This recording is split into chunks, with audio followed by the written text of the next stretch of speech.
Hello everyone, আসসালামু আলাইকুম ওরহমতুল্লাহি ওবারাকাতুহু। ডাব্লিউএস টিভি মিডিয়া থেকে সাইদুল ইসলাম। আজকে আমরা চলে আসলাম ময়মনসিংহ বিভাগের ফুলবাড়িয়া থানার ভালুকজান ইউনিয়নে। আপনাদেরকে আসলে হাবাট মুরগি সম্পর্কে ইনফরমেশন দিয়ে থাকবো। আসলে বর্তমানে একটা বিষয় যে সবাই কিন্তু ব্রয়লার থেকে কালার বাট, সোনালি, হাবাট এইসবে আসলে কনভার্ট হচ্ছে। এটার মেইন রিজন হচ্ছে ব্রয়লার মুরগির ক্ষেত্রে রিস্ক থাকে একটু বেশি। আর হাবাট যে বা কালার বাট এটার ক্ষেত্রে কিন্তু রিস্কটা খুবই কম থাকে। আসলে ব্রয়লার আসলে যারা আগে লালন পালন করতো ব্রয়লার থেকে কালার বাট বা হাবাট বা সোনালি, এটাতে লাভটা একটু প্রফিট বেশি থাকায় আসলে সবাই কিন্তু এখন বর্তমানে এই সকল মুরগির প্রতি কানেক্টেড বেশি হচ্ছে এবং লালন পালন শুরু করতেছে। আর তাছাড়া একটা বিষয়, ব্রয়লার থেকে বর্তমানে সোনালি কালার বাটগুলো বাজারের চাহিদাটা একটু বেশি। সেজন্য সবাই কিন্তু এই সকল লালন পালন করতেছে। আপনারা আসলে ব্রয়লার লালন পালনের ক্ষেত্রে কিন্তু একটু রিস্কটা বেশি থাকে, এগুলোর ক্ষেত্রে রিস্কটা একটু কম। সেক্ষেত্রে আ আমি অনেকগুলো ফার্ম ভিজিট করে দেখেছি সারা বাংলাদেশে যে উম আ ওষুধ ব্রয়লারের যে পরিমাণ লাগে ওই ক্ষেত্রে অনেকটাই কম। সেক্ষেত্রে একটা কথা বলতে চাই যে আপনারা অবশ্যই কালার বাট শুরু করতে পারেন নিশ্চিন্তে। আসলে কালার বাটের ক্ষেত্রে একটা বিষয় আমি অনেক ভিডিওতে বলে থাকি যে আসলে অনেকে অনেক ভিডিও ওপেন করে না বা অনেক ভিডিও ভিউ আসে না সামনে। সেজন্য আমি আসলে বলে থাকি কালার বাটের ব্রুডিং সম্পর্কে আজকে তথ্য দিয়ে থাকবো। এট ফার্স্ট ঘর জীবাণুমুক্ত করে নেওয়ার পর ব্রুডিং। আসলে আপনারা আ একটা ব্রুডারে ৪০০ মুরগি ইউজ করবেন। ৪০০ মুরগি ইউজের ক্ষেত্রে ব্রুডিং হিটটা কি পরিমাণ দিয়ে থাকবেন? অনেকে এটা জানে না। আসলে না জানার কারণে কি হয় যে আমি কি পরিমাণ ব্রুডিংয়ের হিটটা দেব, এটার জন্য মুরগি কিন্তু প্রপার হিট পায় না বিধায় কিন্তু মুরগি অনেক সময় বেড়ে ওঠা ক্ষেত্রে অনেক সমস্যার সম্মুখীন হয়ে থাকে। আসলে একটা ঘরের জন্য যেমন ফাউন্ডেশন অনেক জরুরি, অনেক গুরুত্বপূর্ণ। ব্রয়লার মুরগি বলেন, সোনালী মুরগি বলেন, কালার বাট মুরগি বলেন, এগুলোর ক্ষেত্রে ব্রুডিং প্রক্রিয়াটা হচ্ছে অনেক গুরুত্বপূর্ণ। আপনারা যারা আ আসলে সোনালী মুরগি শুরু করতে চাচ্ছেন তাদের উদ্দেশ্যে বলা যে ব্রুডিং এর জন্য এট ফার্স্ট আপনারা যে আ লিটারটা ইউজ করে থাকেন এটা দিবেন। তারপর আসলে পেপার বিছিয়ে পরে যে হিটটা ৪ ঘন্টা আগে অবশ্যই আপনাকে বাল্বের সুইচটা দিয়ে নিতে হবে। ৪ ঘন্টা আগে হিটিং প্রক্রিয়াটা চালু করতে হবে।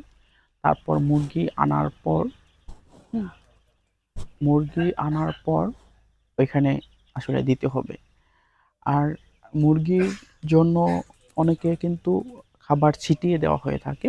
এটা আসলে এট ফার্স্ট দিনের জন্য ঠিক আছে আনার সাথে, সাথে। এরপর অনেকে কিন্তু বড়, বড় পাত্র ইউজ করে থাকে ছোট মুরগির ক্ষেত্রে। এটা কখনোই করা যাবে না। ছোট মুরগির জন্য ছোট, ছোট পাত্র এখন বর্তমানে বাজারে এভেইলেবল আছে। এগুলা পাত্র কেনার পর আপনারা ছোট, ছোট পাত্রগুলো দিয়ে থাকবেন। আর অনেকে আসলে খাবার পাত্র কম দিয়ে থাকে, এটা করা যাবে না। খাবার পাত্র আসলে একটু বেশি দেওয়ার চেষ্টা করবেন যাতে মুরগির বাচ্চাগুলো অনেক সুন্দরভাবে খাদ্য গ্রহণ করতে পারে। পানি অবশ্যই আপনাকে দিতে হবে। আরেকটা বিষয়, এট ফার্স্ট পুডিং এর জন্য আপনাকে অবশ্যই একটা জিনিস খেয়াল রাখতে হবে, সেটা হলো যে একসাথে বাচ্চাগুলো জট লাগতে দেওয়া যাবে না। কারণ একসাথে আসলে যখন বাচ্চাগুলো আসলে আ ফ্যাক্টরি থেকে আনা হয় তখন কিন্তু বাচ্চাগুলো আসলে হিটের জন্য সবগুলো বাচ্চা দেখবেন বাল্বের নিচে চলে আসে। সেক্ষেত্রে একটার উপর আরেকটা বাচ্চা, আরেকটার উপর আরেকটা বাচ্চা। সেক্ষেত্রে আ বাচ্চাগুলো কিন্তু সঠিকভাবে অক্সিজেন নিতে পারে না, শ্বাস নিতে পারে না। সেক্ষেত্রে বাচ্চাগুলো অনেক কিন্তু মারা যেয়ে থাকে। সেক্ষেত্রে আমি বলতে চাই আপনাদেরকে আ সবচেয়ে বেশি গুরুত্ব রাখতে হবে এট ফার্স্ট ১ম ডেট থেকে আসলে আ ১ম দিন থেকে আসলে ৭ দিন পর্যন্ত একটু বেশি গুরুত্ব দিতে হবে। সেটা হলো যে বাচ্চাগুলো আ যে আছে কিনা, যে জট লাগা আছে কিনা এটাকে আপনাকে খেয়াল রাখতে হবে। কতক্ষণ পর, পর আসলে লাড়াচাড়া করে দিতে হবে, সরিয়ে দিতে হবে, খেদিয়ে দিতে হবে যেটাকে আমরা বলে থাকি। একটু কতক্ষণ পর, পর খেদিয়ে দিতে হবে। বাচ্চাগুলো আসলে যে আ একটা বাচ্চা আসলে যাতে একসাথে জট না হতে পারে। আর ব্রুডিংয়ের ক্ষেত্রে আরেকটি বিষয় গুরুত্বপূর্ণ, সেটা হচ্ছে যে 400 মুরগির জন্য আপনার 800 ওয়াট লোড দিতে হবে। পার মুরগির জন্য কী পরিমাণ হিট দিবেন এটা কিন্তু অনেক ফার্মিং জানে না। আমি প্রত্যেকটা ভিডিওতেই বলে থাকি যে পার মুরগির জন্য 2 ওয়াট হিট দিবেন। অনেকে কিন্তু বিদ্যুৎ বিল সেভ করার জন্য হিটিং প্রক্রিয়া বাল্বটা কম দিয়ে থাকে, যে হিটিংয়ের বাল্বটা কম দিয়ে থাকে। এটা আসলে করা যাবে না।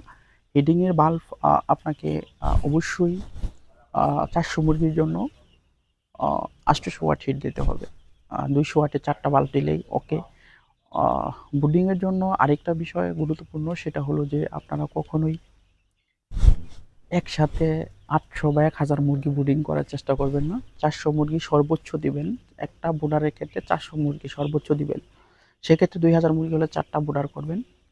আর যদি 1000 মুরগি হয় তাহলে আপনারা হচ্ছে 300 প্লাস করে 3টা ব্রুডার করবেন। 300 করলে সেটা অনেক বেস্ট হয়। সেক্ষেত্রে অনেকে যে বেশি ব্রুডার করতে হয় বিধায় অনেকে কিন্তু এটা করে না। সেইজন্য আমার আ আপনাদের কাছে আমি বলতে চাই সেটা হলো যে আপনারা 400 করে করেন, তাহলে 2000 মুরগির জন্য 4টা ব্রুডার বা 5টা ব্রুডার হবে। এটা মুরগির জন্য অনেক সেফ এবং খুবই ভালো। আর বাচ্চার ক্ষেত্রে ১ম আ যে ভ্যাকসিনগুলো দিতে হয় এগুলা কন্টিনিউ করবেন। গাম্বুরা বা রানীক্ষেত এগুলো ভ্যাকসিনগুলো দেওয়ার পর বুস্টার ডোজগুলো সহ কমপ্লিট করবেন। আর ঠান্ডার জন্য যে ভ্যাকসিনগুলো দেওয়া হয়ে থাকে এগুলো আসলে খুবই গুরুত্ব সহকারে দিবেন। অনেকে একটা জিনিস করে থাকে, ঠান্ডার জন্য ভ্যাকসিনটা হচ্ছে যে ৩ দিন দিয়ে থাকে। আমি এটা আসলে বলতে চাই যে আপনারা ৫ দিনের ডোজটাই কমপ্লিট করবেন, তাহলে মুরগিগুলো সব ভালো থাকবে। আসলে WSTV মিডিয়া সবসময় আমরা আপনাদেরকে ফার্মিং সম্পর্কে অনেক সুন্দর, সুন্দর যেগুলো আপনাদের শিখতে পারেন এই সকল ভিডিওগুলো আমরা দিয়ে থাকি। সকলে WSTV মিডিয়ার জন্য দোয়া করবেন যাতে আমরা অনেক সুন্দর, সুন্দর ইনফরমেশনগুলো আপনাদেরকে দিতে পারি।